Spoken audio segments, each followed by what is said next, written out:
Hi எல்லாருக்கும் வணக்கம். இந்த வீடியோவில் நம்ம பொங்கல் பற்றிய சில சுவாரஸ்யமான தகவல்கள் தான் பார்க்க போகிறோம்.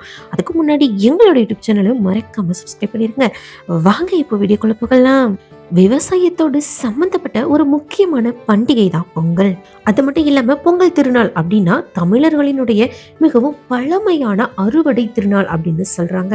இந்த திருநாள் உழவர்கள் தங்கள் விளைச்சலுக்கு உதவிய சூரியன், மழை, இயற்கை மற்றும் கால்நடைகளுக்கு நன்றி தெரிவிக்கக்கூடிய ஒரு விழாவாகவும் கொண்டாடப்படுது. அது மட்டும் இல்லாம 2000 ஆண்டுகளுக்கும் மேலான ஒரு வரலாறு கொண்டதுதான் இந்த திருவிழா. அது மட்டும் இல்லாம சங்க இலக்கியங்களிலும் இந்த திருவிழாவை பற்றி குறிப்பிடப்பட்டிருக்கு.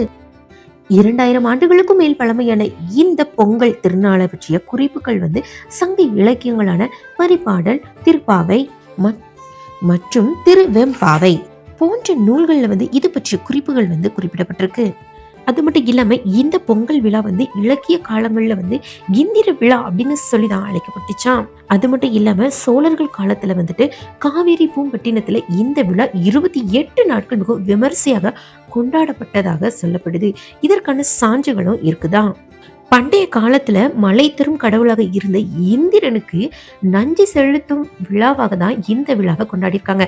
அதனாலதான் இந்த பொங்கல் விழா அந்த காலத்துல இந்திர விழா அப்படிங்கிற பெயர்ல அழைக்கப்பட்டிருக்கு. இப்போ நம்ம பொங்கல் விழா அன்று நம்மளுடைய வீடுகளை எல்லாத்தையுமே சுத்தம் செய்து வாசல்ல வண்ண கோலமிட்டு வீடுகளை பூக்களால் அலங்கரிக்கிறோம் இல்லையா? இது எல்லாமே அந்த இந்திர விழாக்கள்லையும் நடைபெற்றதாக குறிப்புகள் இருப்பதாகவும் சொல்லப்படுது.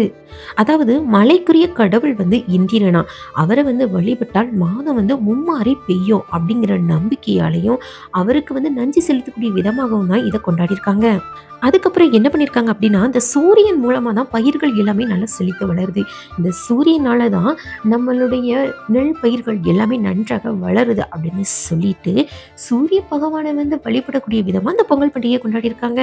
இதனால தங்களுடைய வயல்களில் விளைந்த புது நெல்லை அறுவடை செய்து புது பானையில பொங்கலிட்டு சூரிய பகவானுக்கு அதை படையலிட்டு வழிபட்டுட்டு வந்திருக்காங்க. இதை தான் பொங்கல் திருநாள் அப்படின்னு சொல்லியிருக்காங்க. அது மட்டும் இல்லாம அந்த காலங்களில் முன்னோர்கள் இந்த பொங்கல் திருநாளை பஞ்சபூத வழிபாடு அப்படின்னு சொல்லியும் தொடர்ந்து வழிபட்டுட்டு வந்தாங்களாம். இதனாலதான் கிராமப்புறங்கள்ல மண் பானையில பொங்கலிட்டு வழிபட்டதாகவும் சொல்றாங்க. அதாவது பஞ்சபூதங்கள் அப்படின்னா நிலம், நீர், காற்று, நெருப்பு, ஆகாயம். அதாவது புது மண்பானையில தான் பொங்கல் வைப்பாங்களாம். ஏன் அப்படின்னா இந்த மண்பானை பூமியிலிருந்து பெறப்படக்கூடிய களிமண்ணால செய்யப்படுதுங்க. அந்த மண்பானையில நீரை ஊற்றி பனை ஓலையால நெருப்பு மூட்டி அரிசியை வேக வைப்பாங்க. இந்த பொங்கலை வீட்டிற்கு வெளியில வெட்ட வெளியில ஆகாயத்தை பார்த்து தான் வைக்கிறாங்க. இதன் மூலமாக பஞ்சபூதங்களுக்கு மரியாதை செலுத்தக்கூடிய விதமாக தான் இந்த பொங்கல் பண்டிகை கொண்டாடப்பட்டு வந்திருக்கு. அது மட்டும் இல்லாம பொங்கல் சமயத்துல மிக முக்கியமான இடம் வகிப்பது கரும்பு. இந்த கரும்பு ஏன் பயன்படுத்துறாங்க அப்படின்னா, இந்த கரும்பினுடைய சுவை அடி முதல் நுனி வரைக்கும் ஒரே மாதிரியாக இருக்கவே இருக்காதுங்க. அதாவது அடிக்கரும்பு ரொம்பவே தித்திப்பா இனிப்போட இருக்கும். ஆனா அதுவே நுனி கரும்பு கொஞ்சம் உப்பு கலந்த சுவையோட இருக்குங்க. அது மட்டும் இல்லாமல் இந்த கரும்பு முழுவதுமே ஒரே மாதிரியாகவும் இருக்காது. பல விதமான வளைவுகள் மற்றும் முடிச்சுகளோட இருக்கும்.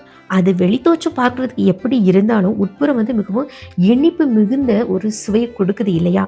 இந்த மாதிரி தான் நம்மளுடைய வாழ்க்கையில எந்த விதமான கடுமையான சூழ்நிலைகளாக இருந்தாலும் சரி, சோதனை காலங்களாக இருந்தாலும் சரி, இறுதியில சுவையான இந்த கரும்பு மாதிரி தித்திப்பான ஒரு வாழ்க்கை இருக்குது அப்படிங்கிறத உணர்த்தக்கூடிய விதமாக தான் இந்த கரும்பு பொங்கல் பண்டிகையில முக்கிய இடம் வகிப்பதாக இருக்குதாங்க.